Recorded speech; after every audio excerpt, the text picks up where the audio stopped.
It's Thursday, August 9th, and you're listening to the Geek at Geek News Central show number 789, sponsored in part by GoDaddy.com. Our August special for all new and existing GoDaddy customers, save 20% on your order. Use promo code GO20 off too. Geek News Central is a proud member of the Tech Podcast Network. If it's tech, it's here. Hey, folks, I got a great show lined up for you tonight. Lots to talk about, lots to share. Strap in. Here it comes.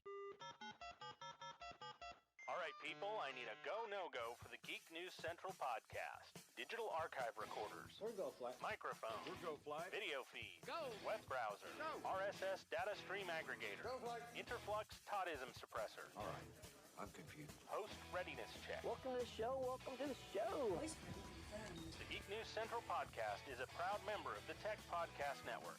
If it's tech, it's here. All right, ladies and gentlemen, we are ready to go. Cue Todd in 5, Button, who's got the button? 4, There is no cause for alarm. 3, Everybody hold on to something. 2, Just press the button. 1. Aloha and welcome to Geek News Central, coming to you as live as it can be from the beautiful state of Hawaii via the Geek News Central studio overlooking Greater Honolulu. Hey everyone, welcome to the show. And of course, my name is Todd Cochran. I want to welcome you to the show. I tell you what, it's been a great week. Been very, very busy here on a number of at a number of levels. We'll talk about that here in a few minutes. But hey, if you're joining me for the first time or joining the show for the very first time, I want to welcome you to the Ohana, welcome you to the family.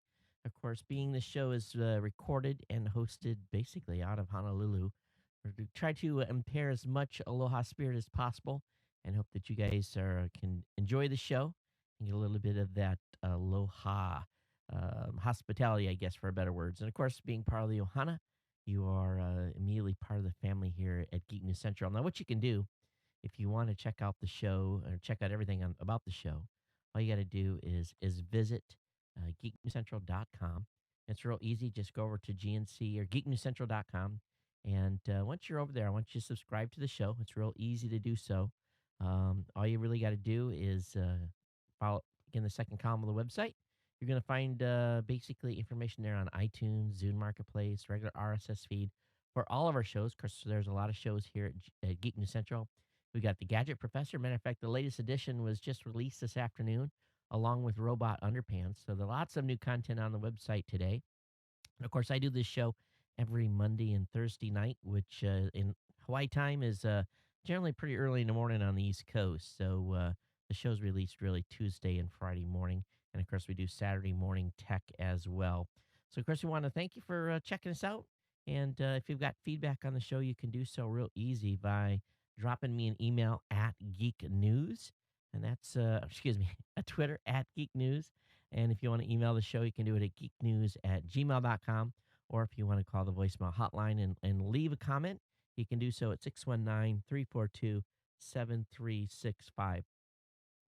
Well, it's been a pretty busy week here. I've been a lot of stuff going on. Kids, of course, as I told you before, are back in school here in Hawaii. And when that happens, the traffic gets insanely busy.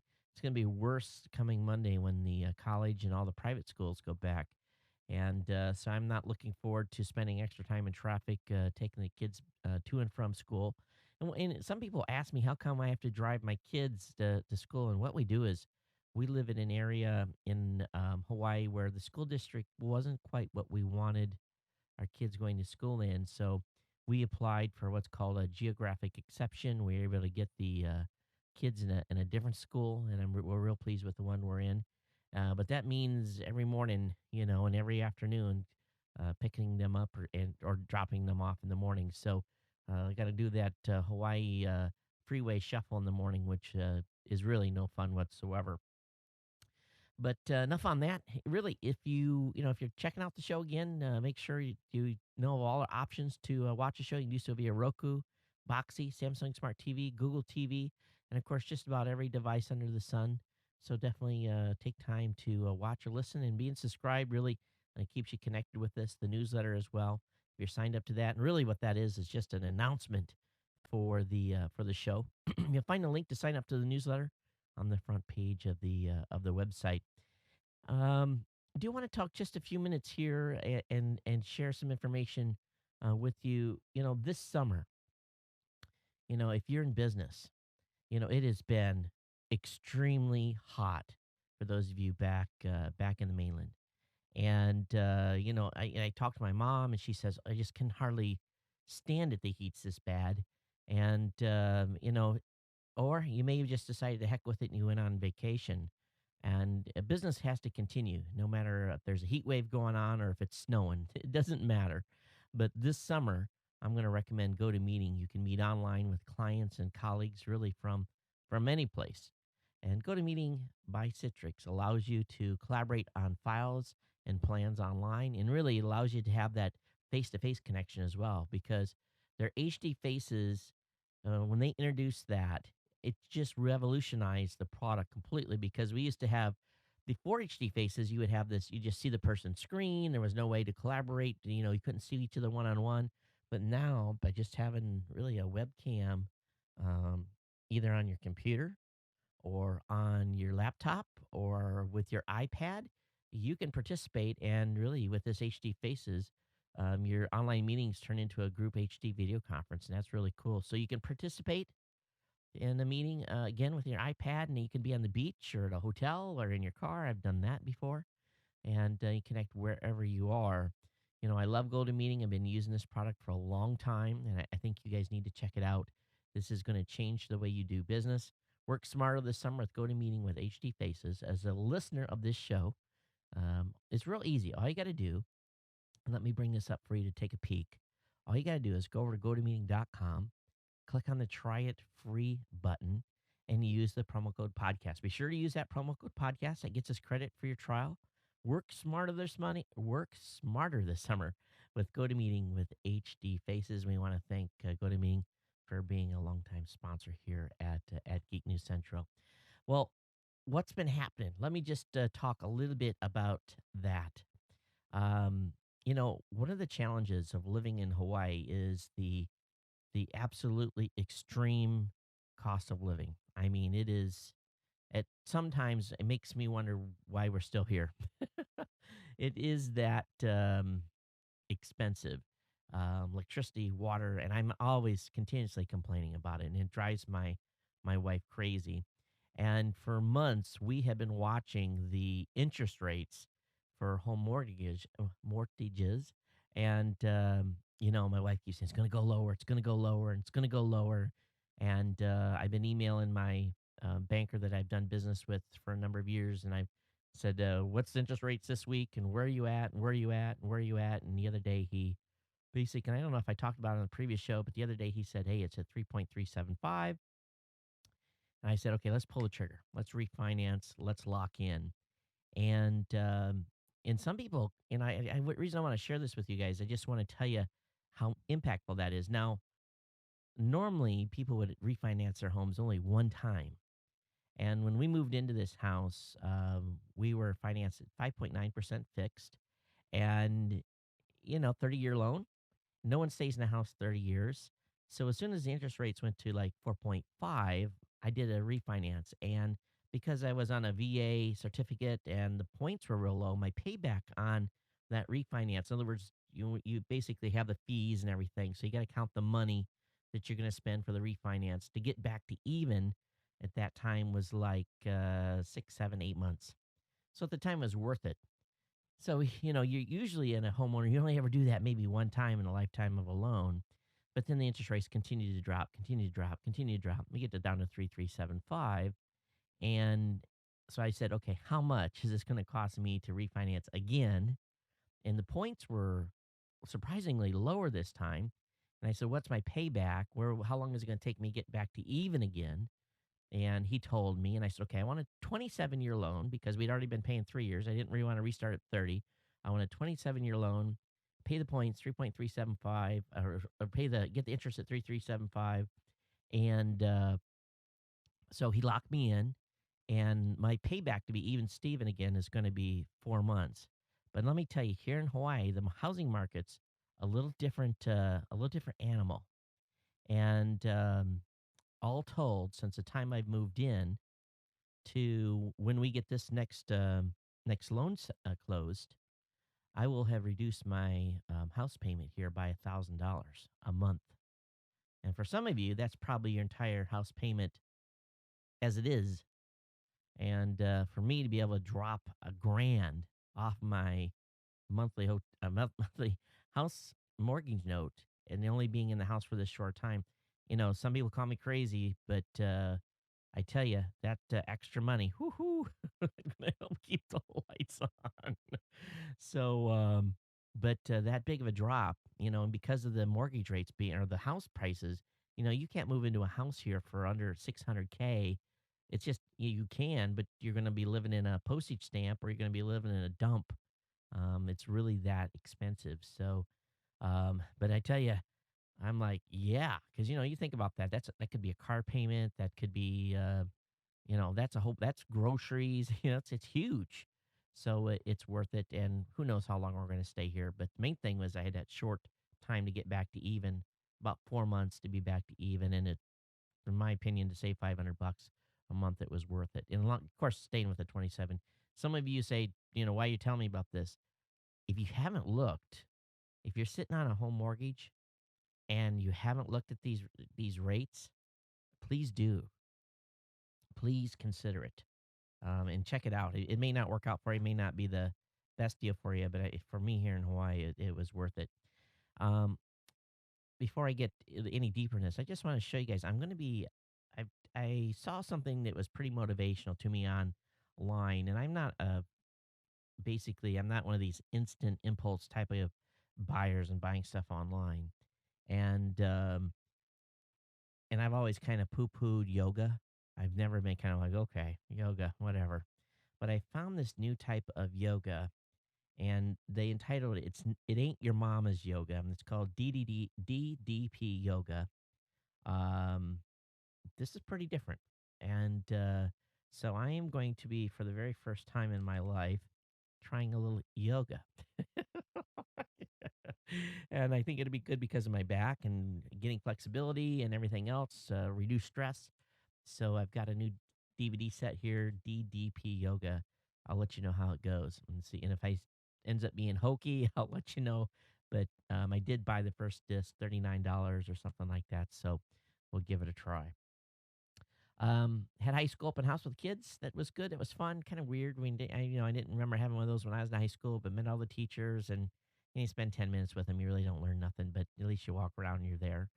Um, we've, I'm the secondary video stream. I've had a few people email me said, "How come you're not running two streams during the show?" And basically, I'm waiting for a piece of gear. It's back ordered at B&H, and actually, what it is Blackmagic Design hasn't released the box, so I kind of jumped the gun. So I'm waiting on a piece of gear to be able to get the second stream back up. So it's going to just be on live.geeknewscentral.com or on the main website. So just be aware of that. Hope you'll join us on Saturday Morning Tech. We're going to have a great show this coming Saturday, so make sure that you join us at 9 a.m. Pacific, 12 noon Eastern. And, of course, also we are sending out now our CES 2013 media kit, and that's available and up and running. So definitely consider being a sponsor for our show for CES 2013. I think you guys, if you're a company or something, I think it'd be well worth your time. All right, let's go ahead and get into content here in just a second. Let's take a minute here and thank our last sponsor before we get into that. GoDaddy's been a sponsor here since July of 2005. And, that says a lot. Been here with us 7+ years now, sponsoring the show. And they've got a great deal for all of you this month. And, I'm amazed they're able to come up with this cool stuff all the time from a month-to-month standpoint. And what we've got going on this month is of course, here goes the phone. We'll see how long it takes someone to get to that. 20% off your order. Okay. How long are we going to take? Oh, it only took them 2 rings. Good. 20% off your order by using the promo code. Let me make sure I get it right here. Go20off2. And this is a great way to save money. This is on everything. Now, here's a little trick on using those promo codes. Take 20% off on normal stuff you're going to buy. If you're getting ready to do a .com renewal, use one of my other promo codes. You can find them all at geeknewscentral.com/GoDaddy. you can use the ComSale 3 code, and that'll get you a .com renewal, 849, a little cheaper than the 20% code. So play with all my codes at GoDaddy. But I'll be honest with you, Geek News Central runs on a GoDaddy server. We serve some of the media from this show on a GoDaddy server, and they've been a reliable hosting provider for years. I have a couple hundred domains with them and lots of their side products as well. So definitely check them out. Of course, we got the fourth generation hosting deal still going on. We can get 25% off on that by using code NAB or CES.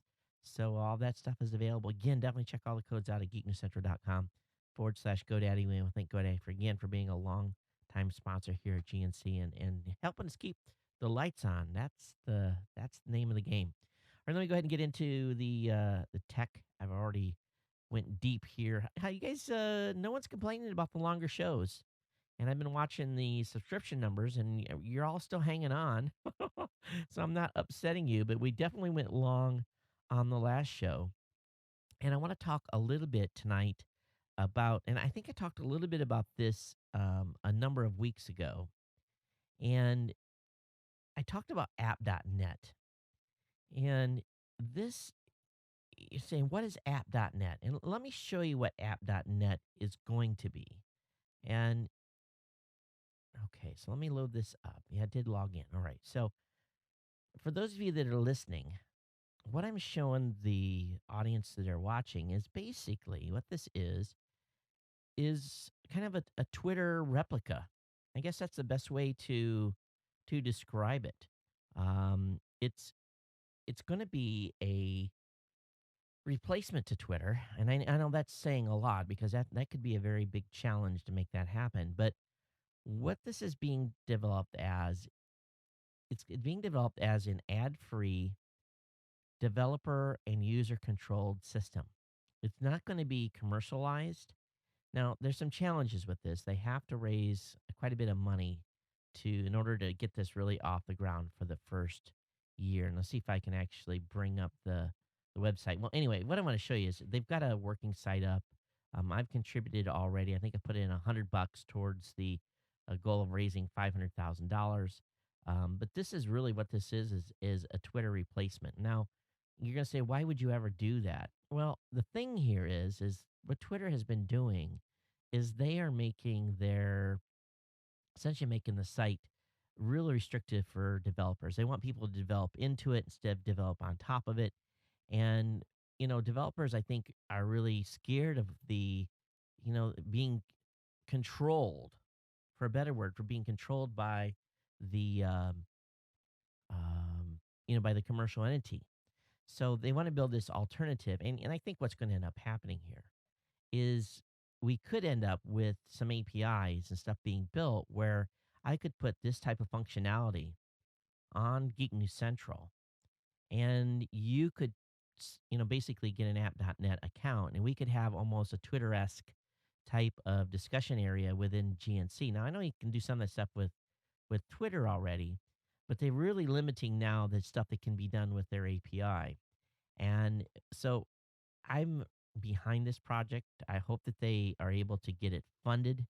And let me see where are they at on raising money, and it's got a ways to go. Right now they have, well, we're close. This still could make it.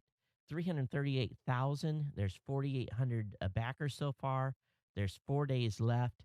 And basically you can come in at the 50, 100, or $1,000 level. And there's already 45 people at the 1,000. There's over 1,000 of us at 100, and 3,600 of us at $50. So we could make the level. It's going to be a challenge. Now he's raised 138,000 in the last 24 to 36 hours, so we could make it. But I think what's going to be cool about this is it's never going to scale to the size of Twitter. Let's just, let's be straight up. It's probably never going to scale to that. But what could happen is the people of the internet can take back the internet. And this is the first step in having a non-commercial entity where we can build to this platform and not worry about being locked out. and the developers basically decide and they work towards building the project out. And if you have, you know, 1,500 developers contributing to this, the sky's the limit. So um, I'm going to encourage you. If they don't make the 500 grand, they're not going to take your 50 bucks. So I'm going to encourage you to consider going over to join.app.net. And if you understand this, watch the video on the website and definitely check it out. Um, again, I'm pretty passionate about this because, we've got all these privacy things going on, right? We talked about this where people are selling it, people's information, they're sharing it, they're learning so much about us. And it's time, I think, if we can start having some user supported sites where they're not going to spy on us. I think it's going to be big. Time will tell, but definitely think about this coming over to join.app.net. All right, let me go ahead and get into the full lineup of content, of course, tonight. Um, Andrew wrote a pretty good article on protecting your digital assets, and this kind of goes into the conversation we had on the last show. And I actually do I have it here in the office? Yeah, when I got this when I got this envelope today, I had forgot that I had ordered this. Now I use a service that is basically a cloud service that stores my um, a lot of my credentials, and I basically bought a key. And for those of you that can't see this, this is a key from Yubico. And what it is it plugs into a USB port. And and I haven't keyed them yet. Once I key these, I'll still need a passcode, but I won't be able to basically without this key and a passcode. It's like a double authentication thing where no passkey, no code, you're not getting in. So one of these will get keyed and will go in my safety deposit box, and the other one will go in a safe place. But I think what's smart about this is this is a secure key to the cloud, and it's a way to have a little more control on logins. Now, Andrew, of course, talks about this as well. Talks about having a key, or some of these different services have a little counters on them and so forth. But he goes into some of the things you can do to help yourself more secure and stuff that you're storing online. Of course, he talks about backing up and talking about potentially using a pogo plug and a variety of different stuff. But I'm really serious. I went overboard. In matter of fact, I kind of drove Angelo and the guys at Raw Voice a little nuts because I came down and said, "We shall do this immediately." And I ruined Angelo's mid morning one day because I basically said, "Here's a line in the sand. We're not going any further until we're a little bit more secure." And from a personal perspective, I paid $45 for these Yubico keys, Yubico, and they're out of Sunnyvale. So they're a startup, but well supported. And this is used on a couple of different services. And so anyway, I've got basically a key. Now I'm not using a dongle with a timer on it. I could order one of those, but I feel this will be a start, and we'll see how this works out. But again, I'll keep one of these in a safety deposit box. I'll keep one with me at all times. Now, what was kind of when I got this, I kind of was feeling this envelope, and I've gotten some weird mail in the past, and anytime I feel a lump in it, my old instincts of, okay, let's look at the corners and open it up slowly and make sure there's nothing. I'm looking for wires and because I just, it showed my kind of had my address on there and it was kind of misprinted a little bit. And I'm like, what is this? And you call me paranoid, but, you know, um, there's a lot of crazy people in the world, and I just wanted to make sure when I opened this thing up, it didn't blow up. So, anyway, I just, kind of opened it slowly and looked and I said, "Oh, okay, I know what it is." And then I proceeded. But when you get something, it's got some lumps in it, and it's from someone you don't expect. You're like, "Huh, what is this?" So, anyway, so check out Andrew's article. I have a link up in the show notes, of course, for you. Of course, what could we do? How many of you been visiting NASA.gov or JPL every day?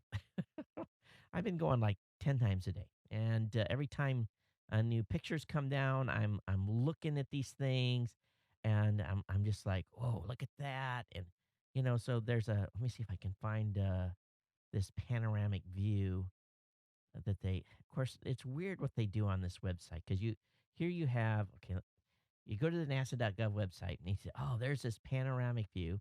I'll say, "Okay, there's the link to the full size panorama." And it loads because of course, it's loading. Is it going to load? And it doesn't look like it wants to load. Okay, so either the website's getting hammered, but let's see if it'll load again. And it doesn't want to load. All right, but there was some pretty cool pictures. You'll see them all over the web. But man, I've been jazzed about everything that Curiosity's been sending down. It's been a lot of fun to watch it, and it's been fun watching the tweets. And whoever's doing the tweeting is quite the ham. They're, I'm wondering how long they sit around all day thinking up these little tweets, but they've done a pretty good job. Oh, they did have black and white of the same picture over on CNET, but I like the color stuff. The color stuff is true color, and but they one of the things I was looking at is one of the pictures had lots of dirt on the rover, but they weren't quite expecting that. Was they didn't think they were going to kick up as much dirt as they did, and dirt, soil, Martian soil, whatever you want to call it. I call it dirt. Looks like dirt. And that's one thing. It's universal. Dirt. If you go to obviously there's some gas planets and stuff, but you look at Mars, and it's not too much different from the Mojave Desert. You kind of wonder, are they really on Mars, or is this thing out in Mojave somewhere? But long story short here, or is it out in Area 51? We don't quite know where this rover really is, but we assume it's on Mars. Um, but the it just the funny things that you see, you're like, oh, that makes sense. Yeah, if you land with a rocket, it's going to blow up dirt. And that's what it did. But pretty cool pictures. Now there was a question asked: why is a $2.5 billion rover only have a 2 megapixel camera? Well, pretty simply, this thing was started to be designed in like a 94 or something like that. And at the time, oh, excuse me, 2004. And at the time, a 2 megapixel camera sensor was fairly bleeding edge. And it's not like you can, you pick your product, and then you have to say, 3 years down the road, is it worth the extra testing and money to retrofit to a higher megapixel camera? And the answer was really no, because the way these things have to be hardened, and you have to go through testing and make sure they're going to work and not fail. But it does handle 720p HD video. If they want to run it, they can. It'll do 6 frames per second. But because nothing is moving on Mars, they can get some great pictures, and they take a lot of panoramic views and so forth. And it does just a fine job. So, plus, bigger megapixel cameras equals bigger pictures. And they can only get about 32 gigs a day, 32 megs a day transferred off the rover. So, based on the bandwidth available. So that you think about that, that's not very many pictures. So that's another reason why they went with the 2 meg camera. Now, another thing too is Curiosity is getting ready to be have a software update, and this is big. They are going to basically scramble the landing software and put surface software on. So they're getting ready to do that. I don't know exactly which day they're going to make that happen. They're going to start doing that day after tomorrow, according to the news posts I'm looking at. So this is as they say, a semi-high risk, because anytime you upgrade something, I hope they've run the subroutine about 500 times, because it's not like you're going to make a service call and reboot the machine. It's not going to happen. You've got to get it right the first time. So we'll see how they do, and we'll keep our fingers crossed that the guys over there have been paying attention. Now, NASA did have a crash today. The next lander crashed and burned. Now, they were doing some test with some new hardware. It's called Morpheus. It's designed to become a general purpose lander capable of setting down payloads wherever NASA wants them, the moon, Mars, and even asteroids. But they've been flying it on a tether up to today. But the first time they took it off the tether, it went up and it flipped over and it went down and it exploded. And NASA says failures such as these were anticipated prior to the test and are part of the development process for any complex spacecraft hardware. What we learn from these tests will help us build the best possible system in the future. But meanwhile, yes, taxpayer dollars went up in flames today, and so they'll have to build another one. So the prototype lander definitely um, did not have a good day from a test perspective. All right, switching gears here to talk about a little tech news. There's hints, and it is just as insane. Apple might actually getting ready to refresh the Mac Pro. New code points to that Apple's already testing new models, both the iMac and the Mac Pro. Now, no one's saying anything, and both these machines are overdue for updating. And I have to say, I'll be honest with you, the Mac Pro I have down here, it's a superstar. It was an expensive machine for me to buy, but when I get done with this show, this is how incredible. When I first did um, video compiling back in the early days of this show, I would have to essentially just go to bed and get up the next morning, and everything would be finally processed. Now, when I quit recording the show tonight, I'll immediately load it up in Adobe Premiere. It'll take about 2 minutes to have it ready to be. It has to go through and normalize or whatever it does, and I load it up in the editor and I do a couple of quick cuts and shift the audio timeline a little bit because we get off a couple of frames because of just basically the wire pipeline going through the studio here. But once I hit render, I render three versions of this show: an HD version, a mobile, and it's basically I do a 320 by 180, a 640 by 360, and a 1280 by 720. The high majority of you download the 640 by 360. Some of you do the mobile version, and just a small number of folks actually grab the HD. But by the time I'm done doing show notes here, everything's done. It's all rendered. And I can basically, matter of fact, the 640 by 360 version, if I've really been Johnny on the spot, I'll have it upload and be able to post it before I go to bed. And that Mac with those 16 cores down there just screams through that process. And it's just incredible how well it works. And I've gotten away from Final Cut and I've been using Premiere, and I'm really got sunk my teeth into that real well, and find that the workflow is just a little bit better than Final Cut. But them coming out with a new Mac Pro, it just makes me say, oh man, I wish I could have one. But guess what? You gotta, when you buy a Mac Pro and you Mac it out, you gotta run that baby till the wheels fall off, because that is like a once in a 5 year or more purchase. They are not cheap. Um, but we'll see what they come out with. But you may be seeing a new iMac and a new Mac Pro here showing up soon, which would be pretty exciting. Let's talk about Marissa Mayer over at Yahoo. She's basically saying now that if they sell their stake in Alibaba, that the $7.1 billion are going to come back into Yahoo's coffers. She's not going to return. Well, she's saying she may not return cash to shareholders. Well, it's obvious. She's going to keep that cash and use that. Cash is king. When you have cash, you can do a lot. It may make the investors upset, but that's one of those deals where you have to, um, if you're trying to recover and rebuild a company, and as big as Yahoo is, they're going to need cash to retool.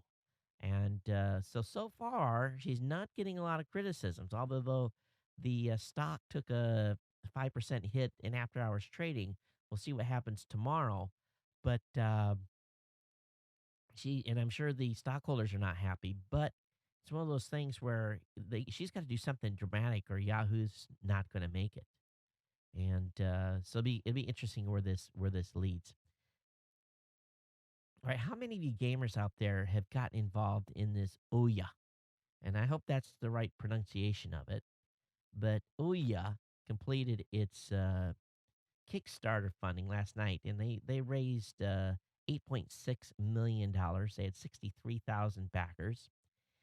So Ouya is going to be this Android based gaming console, and if you didn't get in on this, they're going to start shipping those soon. And actually says Ouya believes that they'll be able to ship to backers sometime in March of 2013, and any pre-orders on its website will come a month later, April of 2013. So if you want to pre-order one of these, it's going to be $109 outside of the Kickstarter. You'll get it later. But I'm just thinking, okay, are they really going to be able to do this? Um, I'm hoping that they're going to be able to pull this off. So, the team has been able to garner the support of the gaming community. And one of the companies out there is promising a Final Fantasy III build for a porting of that game to this device. So I'm just going to be real skeptical that they're going to be able to put enough horsepower in this thing at $100 to do this. Well, you look at the Roku though. They've got Angry Birds on the Roku and a few other games, and that doesn't have that much horsepower either. But I don't know. I'm just slightly skeptical. I really am. So we'll see. But it's worth $100 to you. You can get signed up and get one pre-shipped. We'll see where this goes. We'll keep an eye on it as we move into next year, of course, to see if they actually deliver on time and everything else. It's one thing to raise the money, but now they got to go and put that to work. But money they did raise. I read today on Forbes an absolutely incredible article, and you know this blows me away. Google, they've got a pretty impressive um, compensation package for their employees. There's stock, there's free food, there's low price daycare, there's all kinds of stuff on their campus. And of course, those people work hard and they earn their money. Don't get me wrong. And they get free haircuts, on-site doctors. There's just a whole bunch of stuff that they get. But did you know that they have a death perk? Now, this is amazing. So what they do, and you got, yeah, I'm going to tell you this. You have to hand it to Google for doing this. Here's what it is should a U.S. Googler pass away while under the employ of the 14-year-old search giant, I'm reading this right from Forbes, their surviving spouse or domestic partner will receive a check for 50% of their salary every year for the next decade. That's 10 years. That's not including your if you have insurance. This is extra money that the company. They just continue to write you a paycheck, 50% of your paycheck. Even more surprising, a Google spokesperson confirmed that there's no tenure requirements for this benefit, meaning most of their 34,000 Google employees qualify. Now, here's another thing: is if you have a child that is under 18, or actually between 19 and 23, and if they're full-time student up to 23 or age of 19, Google's going to give each child $1,000, and the surviving spouse will see all stocks vest immediately. This is an amazing benefit. Makes you want to say, I wonder how I can get down in Google, right? I'll tell you about what happened, what goes on with when I was in the Navy. When you retire from the Navy, they have what's called the spouse survival benefit. It's a SSSPRB or something like that. There's a definition for it. And essentially, the spouse has to sign an official government document that says, If she doesn't sign, the benefit automatically goes into place. But she has to sign in front of a witness saying, and that means a governmental witness, someone that works in like the an administrative department, saying, "I waive my rights to spouse survivor benefits." And some spouses do. But the way I looked at it is, my wife is 5 years younger than me. She's from Okinawa. She's going to live till she's 100 years old. That's just the way it is. And if you look at old folks' homes in the United States, they're full of women. They're not full of guys, because we all die, in our 70 to 80s or whatever the average lifespan is. We don't live as long as the ladies do. So, way it works with my retirement pay from the Navy is they take out a percentage, and I think it's about, oh, how much was it? And I had the math here at one time, and I should pull up the sheet, but I'm going to give you a rough. Divide by 30, divided by 12. Yeah, it's about $100 a month that they take out of my retirement pay, and I pay that for 30 years. So for example, if it's $100 that they take out of my retirement pay each month, and multiply that by 12, and multiply that by 30, that's about $36,000 that I'll pay in this benefit over 30 years. So if I die, and whatever age that I die, immediately that survival benefit will kick in, and she'll get 50% of what my retirement pay is. So, if you go and look up online, look at what Navy pay was. If you look at like an E8 over 24 years, you can pretty much easily figure out what my retirement pay is. It's public record. It's not something is secret. It's just because it's out there, and it's a government thing. So essentially, I figured that, based on what my retirement pay is, and let's say it was 36,000. Say it was 36,000 was what I paid in.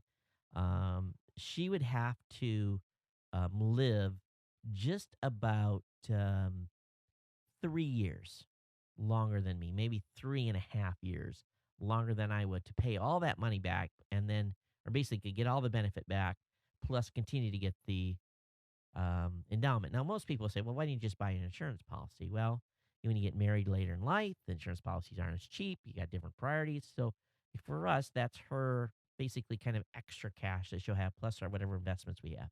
So and I thought that was a pretty good deal, that I got as a benefit for retiring from the Navy. But this whole Google thing is incredible.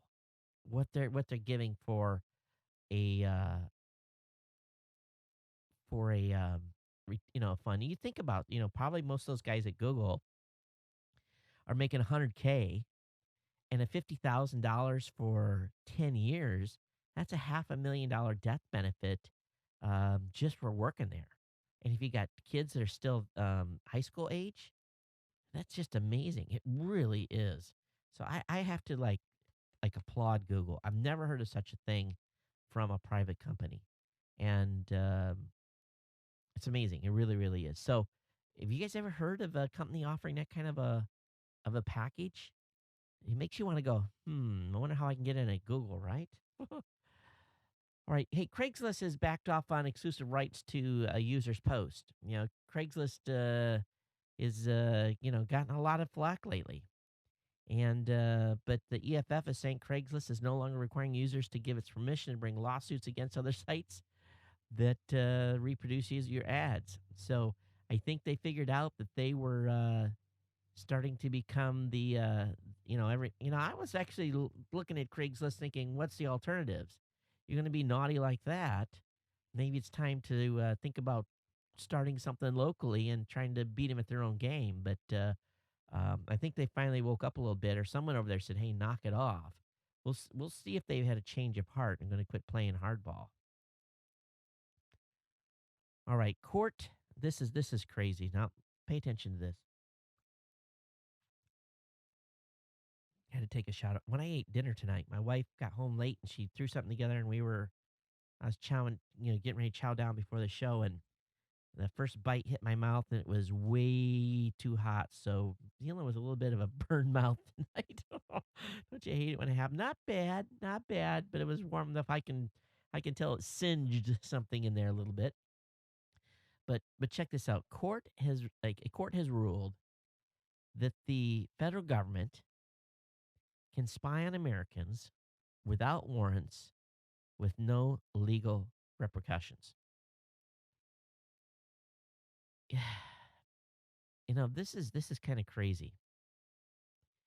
Now, don't get me wrong. They put this in place initially to this warrantless wiretapping was put in place to, catch bad guys or trying to do bad things to the United States. And I understand that.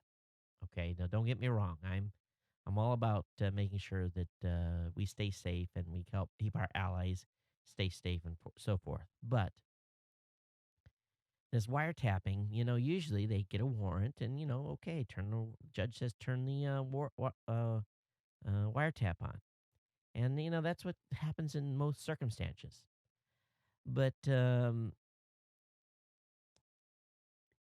basically, what's happened here is that the government can now ignore wiretapping lawsuits, and they can ignore basically anything that goes around wiretapping. So the the government can do what they want, and I'm sure there's a little bit of gray around this whole edge here. But, basically telcos can't say that the government has asked us to wiretap someone because they're going to get hammered by the government for doing that. The public can no longer sue the government for doing any type of wiretapping and, vice versa. And what this really ended up happening is there was a bad guy that was doing something he wasn't supposed to do. But then his lawyers or there was some correspondence that went back and forth that the non-guilty party was basically implicated. They're not implicated, but his privacy was violated. So, but it's pretty interesting here where this is going. I think we can just figure that, based upon some of these court rulings, um, that we can just the government can do whatever they want. The court itself admits that the result is anomalous and even unfair, and say that what's really is issue is it's a Congress issue, and it's because the way they drafted the statute. Either way, the end result seems pretty crazy and gives the federal government wide ability to spy on people at will, even as law says they can't. And so this is a situation the Congress has to fix. But this initial ruling, which basically slapped the government, got overturned. The appeals court said that even though Congress passed a law that said the feds couldn't eavesdrop on Americans without a warrant, it did not waive sovereign immunity rights for the government, which lets the government basically waive any lawsuit. In other words, you can't sue the government. The government can ignore wiretapping lawsuits, even in the one and only case where there's clear evidence of it violating the law. So this is pretty remarkable. And we haven't heard the end of this, so we'll keep an eye on it and let you know. But you can't sue the government, and telcos can't sue the government. So basically, what can you do? You can't do nothing but call your congressman. Hey, we're on Gizmodo, and again, I'm all, got to realize I want the bad guys to be caught just as much as the next person does. But it is kind of scary, some of the stuff that they're allowed to do now. All right, I was a teenage hacker. This is an article that was written by Jeff Atwood, and it's just I'll link it up in the show notes. You guys will laugh about this. This is back in the old days, the BBS days. Of course, you guys know I ran a BBS for years. And matter of fact, I was probably one of the last guys to shut down my bulletin board and run it online for a long time. I think we took it offline 4 years ago, just before we moved into this house. And I actually tried to resurrect it here recently and didn't have much luck. But lots of hours spent on that. But this guy talks about some of the stuff he was doing at 9600 baud. And when the police came knocking, how he had to get a lawyer when he was just a teenager. So link is up in the show notes. I'll have that for you to take a view. Hey, Alan, one of our writers at Geek News Central put up it's pretty funny. It's a Conan and O'Brien. Basically, it's a spot on their show where there's a little bit of a swipe at Samsung and the Samsung Apple legal battle. And if you haven't watched this video, it is a good time to get a little smile on your face from what they put forth. Additionally, Alan has posted a article on the website that talks about Activision, and some of you may know the game Pitfall, and of course some of you have been keeping it alive through computer animations or emulators. But the game has been redesigned for a modern mobile device. So definitely, if you are a Pitfall fan, you definitely want to check that out. There's a iPhone version out, and then there's going to be an Android coming later.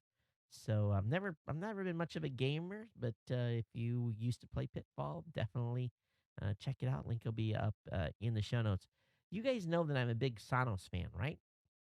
I've got three Sonos speakers here in my home. I've got two speakers and one remote device. I've got one here in the office, one in the bedroom, and then I have a Sonos box that basically hooks into my stereo system, actually my surround sound system, and you can control the Sonos playback through your iPhone or your iPad, and you can have it do the whole house. And I love it because we have when we like get-togethers here. I take one of the speakers out there, and we can set a mood and play a genre of music, and it works great. The sound comes out of them is real nice. And when my wife's not here, sometimes on the weekends, I crank the thing up and jam out. Um, so I've been a big fan of their products, but Sonos has now got integration with the Amazon Cloud Player. So now it lets you play content on your Sonos. So that's cool. And if you got a Kindle Fire, you can get the app. And so it's included also on iOS as well. So this is pretty slick, and I'm really jazzed about it. Being able to load up on the Kindle Fire, and yeah, I'm already controlling it with my iPad, but just another way to play with it is pretty cool. So for those of you that aren't familiar with Sonos, definitely check their systems out at Sonos Sonos.com. Apparently, all this streaming music is affecting the music industry's bottom line, and all the complaining they did, and all the fighting they did to get money out of these services like Spotify has paid off. So Warner Music Group says that streaming services contributed 25% of the digital revenue that its recorded music group saw last quarter, and that works out to be about 54 million, or about 8% of Warner's total revenue for the period. So every time you are streaming music, and especially on Spotify or one of those types of services, you are putting money back into the pockets of Warner Music Group, which I hope they're in turn putting money back into the artists' pockets. Hey, earlier this week, Sprint reduced the price of the iPhone 4S. Apple has matched that price. So what's going on now is they have continued to maintain standard on-contract pricing of $199, $299, and $399 on the 4S, and $99 on the iPhone 4. But apparently, the retail stores have been given authorization to match the discounted prices from approved major retailers and carriers. In all cases, Apple will discount the 4S and iPhone 4 models by $49.01 upon request, bringing the price down to $149, $249, or $349. So if you're going to go into an Apple store and you're picking up a 4S or a 4, make sure that you tell them you want the discount, and they'll do price matching. So they really wrote the title on this article wrong, led me down the golden path, because I thought Apple had already reduced them, but no, they'll do it on demand. Okay. All right. Don't call it Metro. Call it Windows 8. So you know what's going to happen? Everyone and their brother's going to call it Metro. um, and this is so funny. you know. After this naming dispute with the European partner Metro Group, Microsoft has decided to switch rather than fight over the name of its Metro design language. And this is after they're saying Metros is our dying language. We call it Metro because it's modern and clean. It's fast and in motion. It's about content and typography, and it's entirely authentic. So it's Windows 8. Oh, I think they better pick up a. Let's see here. What can we call the next version of Windows? They've already used cougar, lion, mountain lion. They could use elephant. They could use jaguar. Can they? No, I don't think they can use jaguar. They could use all kinds of different animal names or a building name or something like that. Oh boy, you would think Microsoft would have figured that out before. All right, I got to show you this geek pad, this man cave. Um, Ladies, I know your fellas love to have their man caves. I have my man room here, I guess, man studio. But Blake Patterson over at Byte Seller has the ultimate man cave for aspiring geeks. And I'm going to show you guys a blown up picture of this thing. This is an incredible, cool room. And I'm just showing you one side, basically one part of it. There's a panoramic view for those of you that are watching. And he's got some oldies but goodies there, and they all work.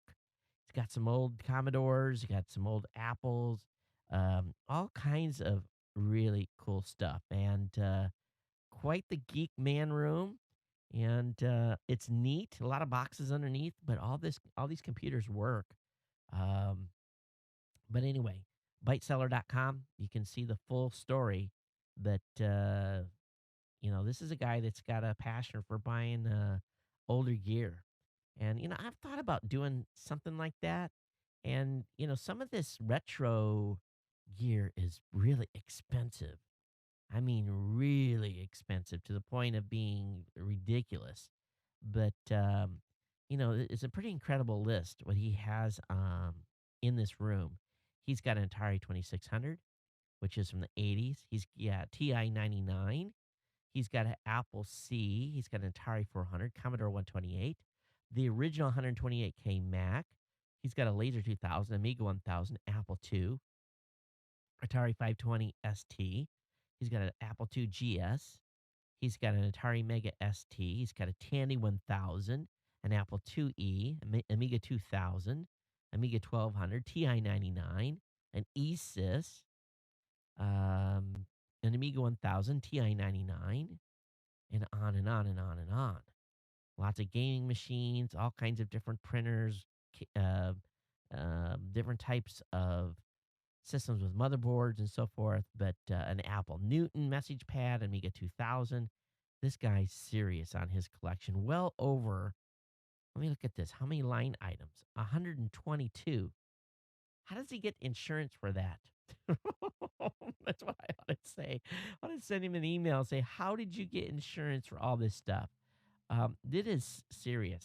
Vintage computing weblog. I can't even imagine the money he's got into this. All right, Kim.com. You want to see his rate on his mansion, in a mansion he has? I'll have the link up in the show notes. But there's a hearing going on in New Zealand right now, and boy, oh boy. It's a hearing on what happened during the January raid of his mansion, and they've introduced video and everything else. These guys came in helicopters and raided his place with high-powered weapons. Really insane. So guess they were worried about him hitting some sort of switch to erase everything. Well, they already unhooked the servers in Virginia, so you didn't have to worry about that. You guys know Sling Player, right? EchoStar Sling Media is out with a survey today testing the waters for console-based place shifting. And what they're asking is if you had, it says, we're trying to gauge your interest in using Sling Player on your game console. It says, imagine if you could watch your Sling box in full HD on your big screen using your game console. Essentially, you could enjoy everything on your main TV, but you would use your gaming device. In other words, you could watch all your TV, DVR recordings, on-demand content, control everything using your game console controller, and watch and with a picture quality comparable to your normal TV. Says the big advantage of this, you would not pay for another cable or satellite set-top box. And there's a couple of situations where you can enjoy this are a vacation home, a second bedroom, a rec room, college students apartment dorm, or replace any set-top box. So this is pretty appealing. And so we'll see if this makes it happening. But I've always, I've never bought a Sling player. I've never have, and I'd consider buying one of those. I just haven't found a need for it, to be honest with you. But pretty cool to be able to get full cable through your house on with one of those devices. All right, new data is exposing BitTorrent throttling ISPs. And so just there's a huge report. I played with this for about 20 minutes today. So in the United States right now, the worst offender for throttling BitTorrent is Cox. At 6% of traffic is throttled. Comcast, Verizon, AT&T do about 3%. Those of you in the UK, the worst is BT. They throttle 65% of BitTorrent traffic. O2 is the best with 2%. Those of you in Canada, Rogers throttles 80% of BitTorrent. TELUS does 0. And for the audience down under, the worst is iNet at 11. The best is Dodo at 0. And then there's just a whole list of offenders and good and bad ISPs in this list. So I'll have this link up in the show notes for you to check out. All right, over on Torrent Frank, they're talking about the Six Strike anti-piracy scheme. It was supposed to kick off on July 1st. It's been delayed again because the groups can't agree on language. The MPA wants certain language, the ISPs want something else. So they're essentially fighting over words and how the warning letters are going to be worded. So this is not happening. It hasn't started yet because they can't come up with the wording. Can you imagine those meetings? I want the word must, and the other person, no, I want shall. And that's what it's all. That's all they're arguing about. Let them argue. Let them argue for a long time. Hey, today is the 35th anniversary of the TRS-80, and I have one of these. I have this, and actually, I've got part of this. I don't have everything. Matter of fact, I think I have an earlier version. No, I've got a Model 1 or a Model 2. Huh. Well, mine looks a lot like this. I know the monitor's the same. We're going to have to get that dug out. Where is that? Oh, I know where it's at. We won't be able to dig it out till my mom moves into her new house. But I bought my first one at a garage sale in about 80s or something like that. So anyway, I'll have a find it. But anyway, today's the 35th anniversary of the TRS-80. And yes, the Trash 80. Moving on here. World's first stackable battery pack has unlimited amounts of power for a price. So if you ever find yourself in the need to have power in places where it often runs out, you can buy this stackable power supplies. They run about, the base unit costs about $89, and then you can buy additional batteries for about $50 a piece. You daisy chain them together, and they will provide juice for some of your devices, probably mostly USB stuff. But anyway, they've got 5,200 milliamp main batteries, which is good for quite a charge. So definitely have a link up in the show notes. And it's by Exogear. It's a pretty cool package. And don't see a need for it here, but some of you may. All right, back in like the 60s, right around the time when everyone thought we were going to have a nuclear war with Russia, people were buying shelters. But apparently, survival shelters are on the upswing again. So if you got a spare $70K laying around, before you spend the $70K on the underground survival shelter, make sure you throw us a donation over on the insider page. But you can buy now for $70,000 this underground bat cave style type of storm shelter or nuclear war shelter. But I think this thing is interesting because it's just, it's a lot of money for basically what you're getting is a storm drain that's been welded together. If I was still living in Michigan and had my dad's machine shop, we used to buy storm drains this big and then put them in under highways and stuff. Um, these things don't cost 70 grand. At least they didn't back then. But I could see with a welder, and you could, you if you're handy, you'd be able to make your own. But of course, it wouldn't be tricked out inside like this is with a sink and water. And, it looks like an old Quonset hut. You wouldn't want to be in this thing inside with, you'd have to bury it because it'd be too hot to be outside. But yeah, 70 grand. You don't want to put one of these in Michigan unless it's watertight because this thing would leak. The water table is so high, this thing would float. Um, you definitely want to make sure it was airtight. I wouldn't want to put one of these in the ground in Michigan. But if you're in for a survival shelter, this might be the thing for you. 70 grand. Link you in the show. All right, how many of you, this is the smartest thing ever, and I'm gonna have to show some of my country boy stuff. But when I was a kid growing up, when down on the farm, we had these auto waterers, and basically the animals could go up, and basically kind of just push on them a little bit, and it would put water in, and they could get water easy. And I've always wondered why they haven't had these automatic watering devices for our pets. And now, finally, they've come up with the water dog. So basically, all the dog has to do is get close to it. The sensor sees it, it turns on the water. As long as the dog is there licking and moving his face, he'll be able to get water. And it's $70 for the water dog. Guaranteed that you're going to always have water for your pet. If he's outside, I've got an outside dog. He comes in when we're home, but he's largely outside. And sometimes the kids forget the bowl. This would be perfect. But anyway, this is a very cool gadget. $70. Consider one of them bought. My dog's gonna love it. Kind of teach your dog how to use it first. All right. This is day 40 of Dish versus AMC, and Dish says they're fine, but AMC is admitting that it's starting to hurt them. The earnings call wasn't too bad this quarter, but it says it will impact them next quarter. There continues to be a war of words going on. And apparently, the little bit was said on the conference call today for their earnings report that Dish really hasn't been playing ball. And it may be because of the pending lawsuit that's going to be happening, like, that I didn't really know about. But this lawsuit is who are the two parties? AMC and against Dish and one other company.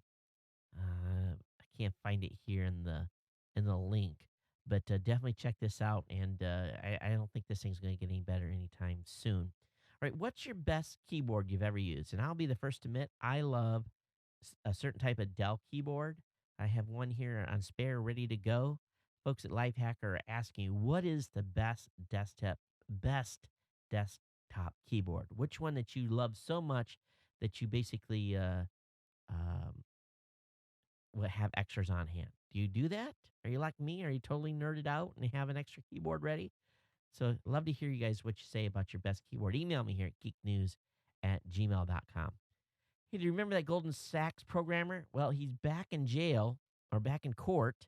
He's facing new charges. The state of New York has charged him with unlawfully duplicating and using company proprietary code. So they've, oh, no, here's a charge: unlawful use of secret scientific material and unlawful duplication of computer related materials. They let this guy out of jail after he'd been in jail for a year, saying that his charges was trumped up, or basically the appeal basically reversed the conviction. So now they've got him back in court on new charges. They're bound and determined. Wall Street wants this guy to pay, and but I tell you, when the Wall Street folks are after you, watch out. Well, the Russians had a Proton upper stage failure, did not get the two satellites they were trying to get to orbit in orbit. They're way short of their geosynchronous orbit. They only got it to about 6,000 kilometers up. So the two satellite providers will definitely be collecting the insurance money on those. But once again, the Russians have fell short. They're starting to scare me a little bit, and it's their program has got some serious QA issues.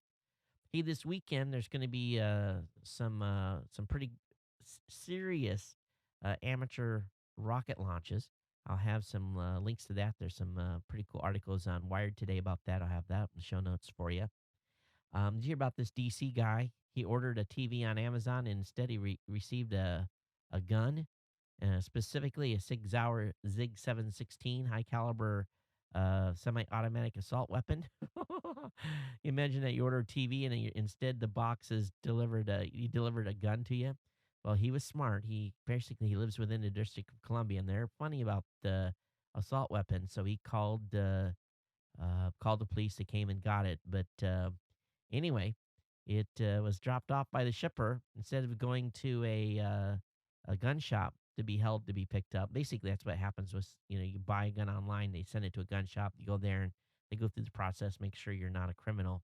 But the officers confiscated the gun and trying to ask Amazon, why'd you ship this here? I guess it was an Amazon third party shipper. I didn't know you could actually buy guns on Amazon. That's news to me. Um, a report out by Akamai saying that the U.S. has adopted 10 megabits. The number of folks adopting 10 megabits internet speed has grown to 15% in the United States. That's up from like 7.5 last year. So more people are getting more high speed. If you live in New York, do you guys know about the domain awareness system? It's going to draw data from 9/11, previous crime reports, license plate readers, law enforcement databases, environmental sensors, and roughly 3,000 closed circuit cameras. And it's going to rely on New York City high-speed wireless internet structure to basically build cases against people and build data awareness. So in other words, it sounds to me like a little bit of Minority Report going on, but they're definitely going to be culling this data and wonder what else they're pulling in. I wonder if they're pulling in cell phone locations and all that stuff. I wonder if they're getting stuff from the cell phone provider saying, "Hey, we need your database." I wonder if they're doing that because they do say that environmental sensors. So what does that mean? Um, Interesting. Law enforcement databases. So domain awareness system. Big Brother is watching. The U.S. government said it will stop issuing all permits for new nuclear plants. So no more nuclear plants. They're freezing permits because of waste issues.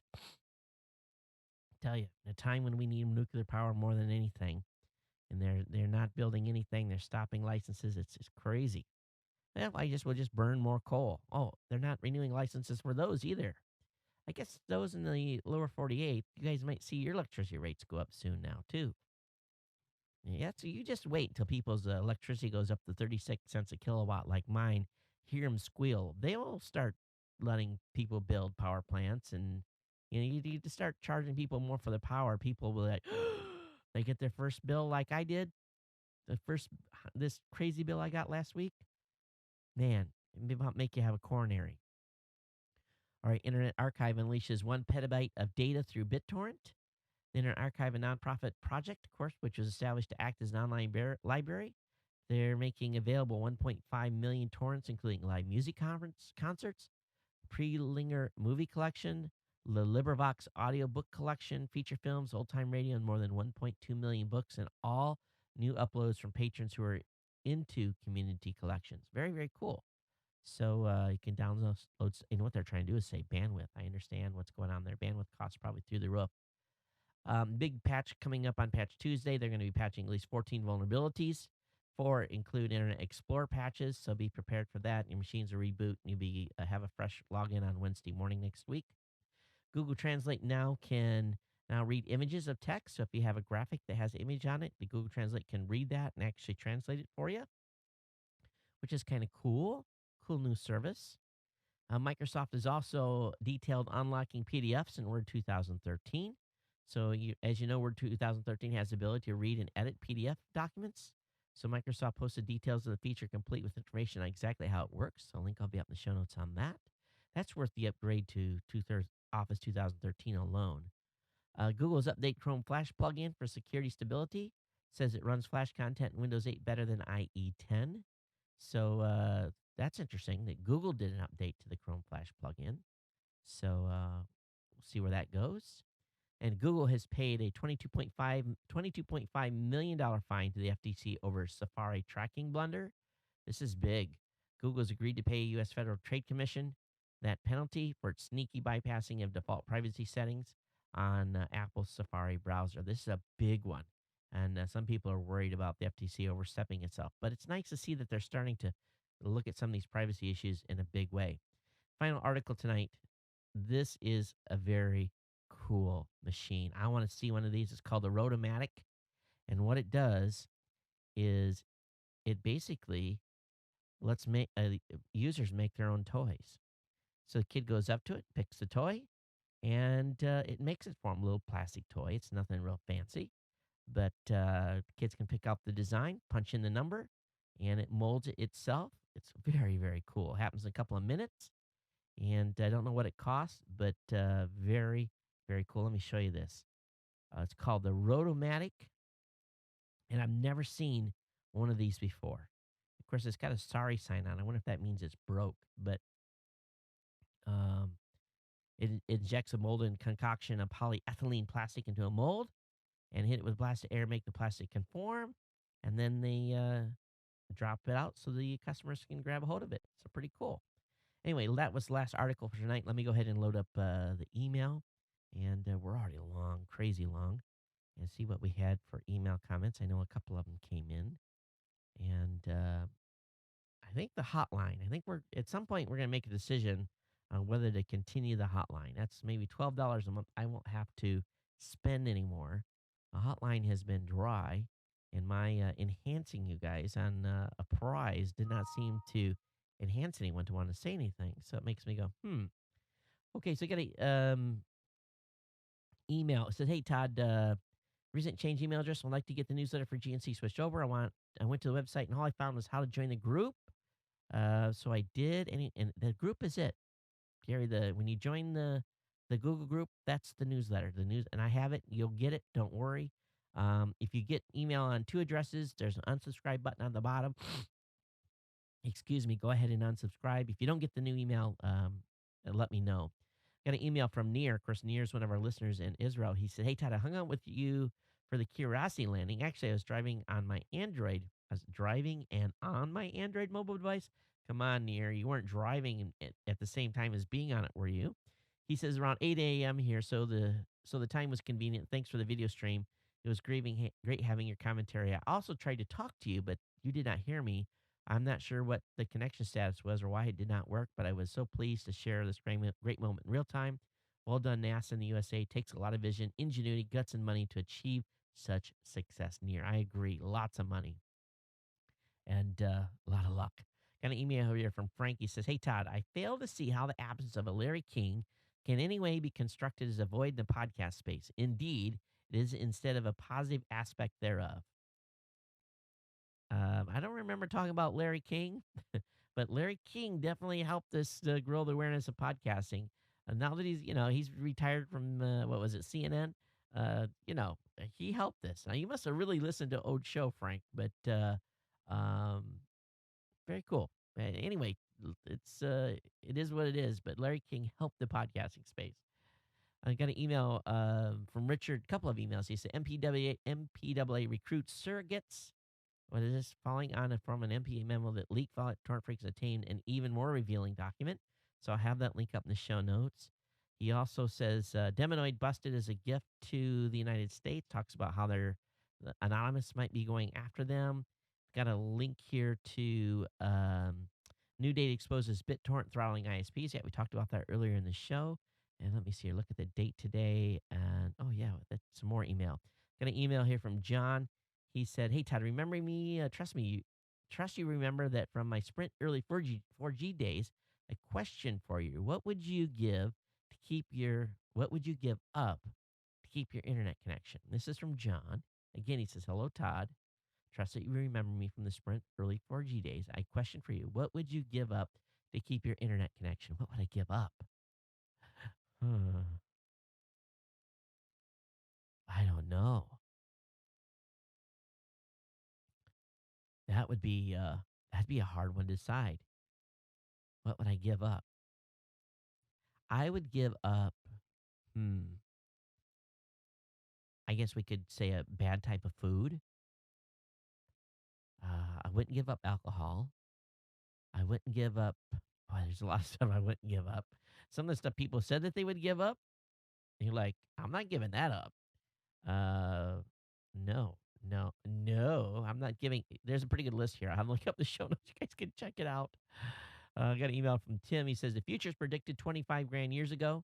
He said, these predictions don't look so ridiculous as they say these predictions don't look as ridiculous as say the predictions in 50s, but not by much. Laugh out loud. This makes me wonder how the predictions today stack up against the future in 2035 or 2050. Look, all I want is Siri for my house, or better yet, the computer from Star Trek, and I think I can move on to the afterlife happy. Good thing I'm still young. Have the link up in the show notes. Also, he says, "Hey Todd, I'm not that glued to the NASA TV and such, but I did stream the Curiosity landing via my iPhone at my bedside. Still can't figure out why I didn't use my iPad. I guess I was tired. Anyways, I ended up falling asleep while it was running. A bit later, I was bowled awake by screams and cheers and yelling to such a degree that I didn't think possible out of my iPhone speaker, and immediately figured out that the mission was a success. Good stuff, Tim." Got another email from Tim. It says, "What's going on between Google and Apple? They are not going to be providing maps, and now no YouTube app either." Yep. Another thing they're stopping Google Live or something like Google Live Player or something. And then I got an email here from Robert. He said, "Todd, just a couple of links, not feedback." Um,